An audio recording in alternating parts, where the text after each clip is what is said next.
The story opens with a distressed woman cradling an unusually large newborn, whom she names Cootie, which is ridiculous. Everyone knows they can't get cooties until they're at least 5. She brings him home, wrapped in a blanket to hide him from the outside world. It's evident that there's some mystery surrounding the baby, but we don't know about it yet. As the years pass, we watch Cootie grow at a rapid pace in both size and strength. This causes him to unintentionally break down the doors as he moves around. Although he is loved and well taken care of by his aunts and uncle, they keep him indoors and forbid him from going outside. He watches the other neighborhood kids playing outdoors, while he spends most of his time reading his favorite comic book, The Hero. Cut to 19 years later, Cootie has grown to become 13 feet tall. Since he no longer fits inside his family home, his caring aunt and uncle build a new, larger house where he can freely move about. One day, while watching TV, he comes across a tempting advertisement for burgers from a fast food chain called Bing Bang Burger. Despite his curiosity to try them, his uncle insists that they're harmful. Turns out the Guardian still maintains strict control over Cootie's activities and confine him within the yard. They are concerned for his safety and fear the potential dangers of the outside world. As a result, Cootie spends his days indoors, working out, playing video games, and watching movies. One night, he sneaks out of his home for the very first time, cleverly disguised as a bush. As he cautiously explores his surroundings, he stumbles upon a group of kids his own age hanging out nearby. Suddenly, a boy named Felix sees something unusual moving in the bushes. Initially, he thinks he's just high. That bush has legs, man. But he soon realizes that the bush is actually a giant in disguise. With this, the word of the hidden giant spreads like wildfire throughout the town. The neighborhood kids then give Cootie the nickname Twomp Monster and even make t-shirts with the same name. A few days later, Felix and his friends Jones and Scat catch sight of Cootie from outside the fence. Surprisingly, he calls them inside, and as they hang out, they are amazed by his strength and talent. The group then invites Cootie to show him the outside world, but he recalls how his aunt and uncle have strictly prohibited him from doing so. Nevertheless, he boldly declares, I'm a Virgo, and Virgos love adventure. That evening, Cootie's new friends take him on a drive and introduce him to the joys of car cruising and subwoofers. Cootie, in turn, enjoys every moment of his freedom and these new experiences. But with this much weight in the car, that shitty bass system may fall right out the back. Upon returning home, he is met with the disapproving glares of his aunt and uncle. Apparently, they had stumbled upon his car stunt video online. In response, Cootie argues that they have kept him from everything that the world has to offer. His aunt then reveals a series of articles about the tragic fates of giants who mysteriously died and were inhumanely exploited for display. It turns out that throughout history, there has been one such individual in every generation, yet society has always rejected them. Yeah, well, society wasn't rejecting me when I was doing donuts in the lot and hitting blunts, Aunt.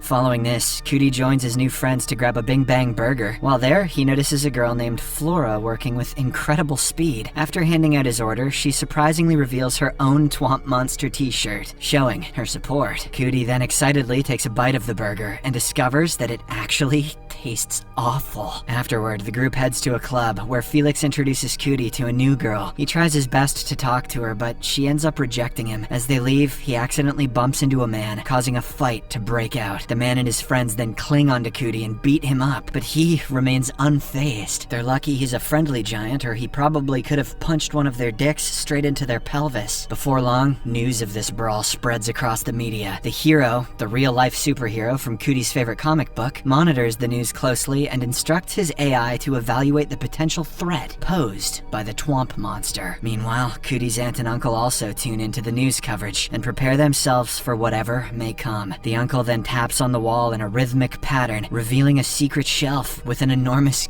gun hidden within. Following this, Cootie stops by Bing Bang Burger again, and Flora is delighted to see him. Are you here to see me? Sure as hell not here to see those crap-ass burgers. Later, he heads over to Scat's house to hang out with his friends. As they talk, he confesses that he's interested in her, but also wants to take things slow and get to know her better. However, Jones scoffs at him and reminds him that he barely knows Flora. She also suggests that jumping into a relationship would be a dumb decision, considering his limited experience in the outside world. Besides, if they get to third base, she might die. Instead, she advises him to keep things light and casual, rather than rushing into a serious commitment. Shortly after, Cootie mentions that he's run out of cash, so he can't go to Bing Bang Burger to see Flora. Felix immediately mocks him and questions how he plans to have a girlfriend if he can't even afford a burger. A shitty burger. But Jones jumps in and reassures Cootie that staying true to himself is far more valuable than money, especially when it comes to matters of the heart. Afterward, Cootie approaches his aunt to ask for money, but his plan backfires as she becomes furious upon learning that he has been sneaking out of the house. Both his aunt and uncle refuse to lend him any more money and insist that he earn his own income instead. This leaves him feeling frustrated, and he realizes that he must now find a way to support himself if he hopes to make a move on Flora. Later that night, Cootie, Felix, and Scat drive to a grocery store to pick up some snacks and liquor. As they reach the checkout counter, all three of them realize that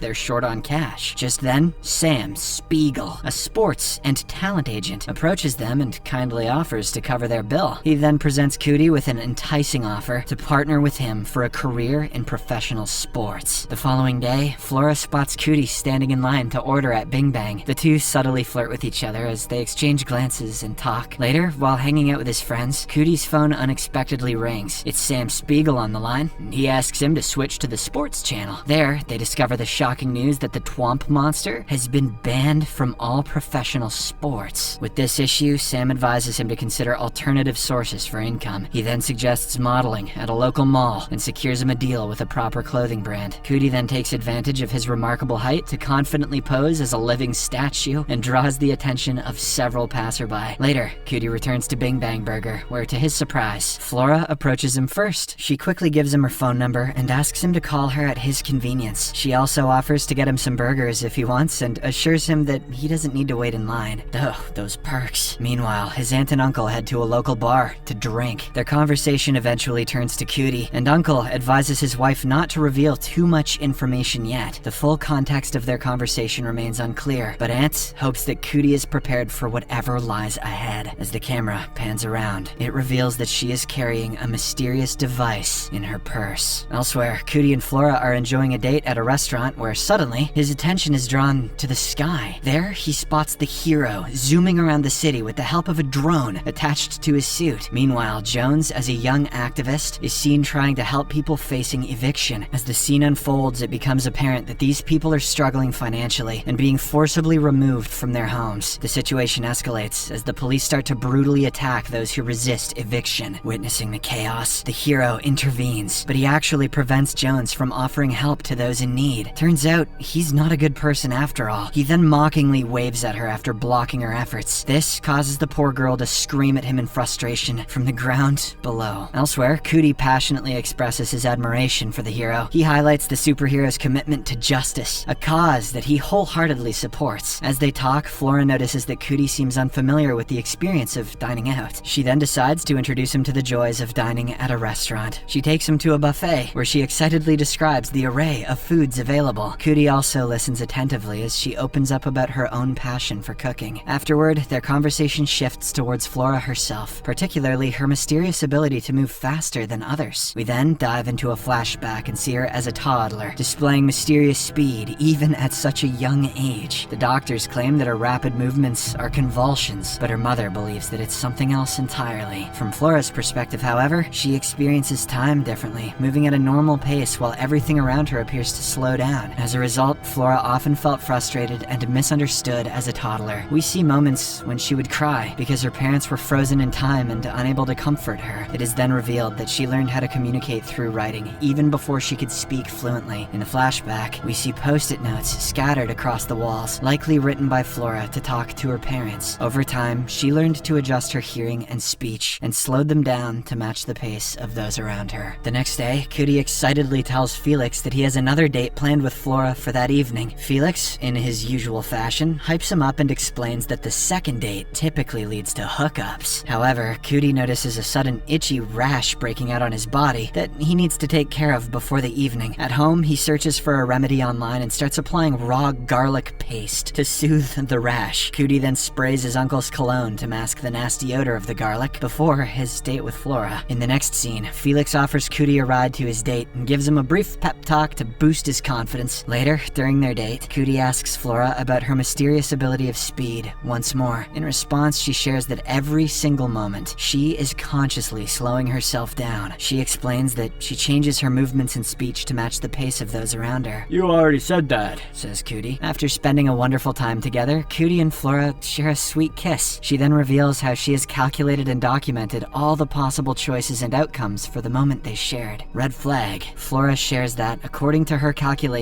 there are possibilities of some bad choices and outcomes, but the most probable outcomes are the good ones. Following this, we go back into a flashback of the afternoon when Scat left on his bike. He goes out to the comic store and browses the area. He then buys himself a figure of his favorite character from his favorite animated TV show. Parking tickets. Sounds horrible. Later on, he gets on his bike to get back home, but suddenly falls off while trying to pull off a stunt. Scat finds that a glass shard has been impaled in his stomach, although he's not bleeding. His phone also drops and breaks down in the process, leaving him unable to ask for any help. Despite his injuries, he somehow arrives at the Crown Hospital on foot. Scat requests for help at the emergency facility, but the receptionist asks for his insurance and claims that the hospital only takes people with health insurance, unless it's life-threatening. She rejects him entirely and explains that she can't take him unless his wounds are actively bleeding. A seriously wounded Scat is then dragged out of the emergency facility, only because his injuries don't seem life-threatening. He walks over to a bus stop and asks for a passerby to use their phone. However, he soon realizes that he doesn't remember anyone's number. He also notices that blood has started dripping from the wound, making him panic. After a while, Felix coincidentally passes by the same street and spots Scat in a critical state. Panicked, he immediately carries him and rushes him to the hospital in his car for treatment. But before they can get to the emergency facility, Scat starts to fall weak. He eventually passes away due to the blood loss, while a helpless Felix cries out for help.